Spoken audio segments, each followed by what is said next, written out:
ഇന്ന് നമുക്കൊരു ചെമ്മീൻ പൊടി ഉണ്ടാക്കിയാലോ. അതിനായിട്ട് ഞാൻ ചെമ്മീൻ നന്നായിട്ട് കഴുകി എടുത്ത് വെച്ചിട്ടുണ്ട് കേട്ടോ. അത് നമുക്ക് നന്നായിട്ട് ചട്ടിയിലിട്ട് നന്നായി ചൂടാക്കി എടുക്കാം. നന്നായി ചൂടാക്കി എടുക്കാം കേട്ടോ. ചൂടാക്കി അതിൻ്റെ വെള്ളമൊക്കെ കളഞ്ഞ് നന്നായിട്ട് വറുത്തെടുക്കാം. നല്ലപോലെ ഒന്ന് വറുത്ത് മാറ്റി വയ്ക്കാം. വറുത്ത് മാറ്റി വെച്ചതിന് ശേഷം അത് വറുത്തെടുത്തിട്ടുണ്ട്.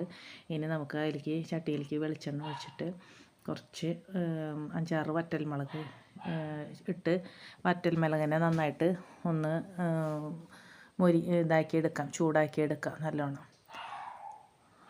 അതൊന്ന് നന്നായി ചൂടായി വരട്ടെ. അപ്പം നന്നായിട്ടൊന്ന് ചൂടാക്കിയെടുത്ത് അതും നമുക്ക് മാറ്റി വയ്ക്കാം കേട്ടോ. നല്ലോണം ചൂടായതിന് ശേഷം അത് മാറ്റി വയ്ക്കാം. എന്നിട്ട് നമുക്ക് അതിലേക്ക് പിന്നെ നമുക്ക് കുറച്ച് നാളികേരം ചേർത്ത് കൊടുക്കാം.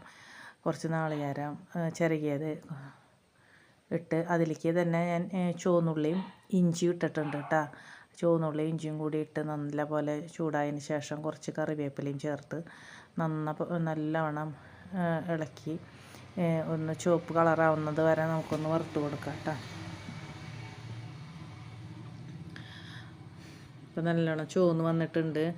അപ്പം ഒന്നും കൂടി ചുവന്ന് വരുമ്പോഴേക്കും നമുക്ക് ഇത്തിരി പുളി, ഒരു നെല്ലിക്കയുടെ വലിപ്പത്തിൽ വാളം പുളി ഇട്ട് കൊടുക്കാം. അതും ഒന്നായതിന് ശേഷം നമുക്ക് എല്ലാം കൂടിയിട്ട് ഒന്നും കൂടി നല്ലോണം മിക്സ് ചെയ്യാം കേട്ടോ. നാളികേരവും ചെമ്മീനും മുളകും ഒക്കെ കൂടിയിട്ട് അതിൽ ഉപ്പ് ആവശ്യത്തിന് ഉപ്പ് ഇട്ടിട്ടുണ്ട് കേട്ടോ. ഉപ്പും കൂടി ചേർത്ത് നല്ല പോലെ അതിനെ ഒന്നും കൂടി ചൂടാക്കി എടുത്ത് നമുക്ക് ഇനിയിപ്പോൾ എല്ലാം നല്ലോണം സെറ്റായിട്ടുണ്ട്. എല്ലാം ചൂടായി വന്നിട്ടുണ്ട്. ഇനിയിപ്പോൾ നമുക്കൊന്ന് ചൂടാറാനായിട്ട് വെക്കാം കേട്ടോ. ഒന്ന് ചൂടാറിയതിന് ശേഷം നമുക്കത് മിക്സിയുടെ ജാറിൽ പൊടിക്കാം. മിക്സിയുടെ ജാറിൽ പൊടിച്ചു കൊണ്ടുവന്നിട്ടുണ്ട്. ഇനി നമുക്ക് ഒരു സെർവിങ് ഡിഷിലേക്ക് മാറ്റാം. കണ്ട അടിപൊളി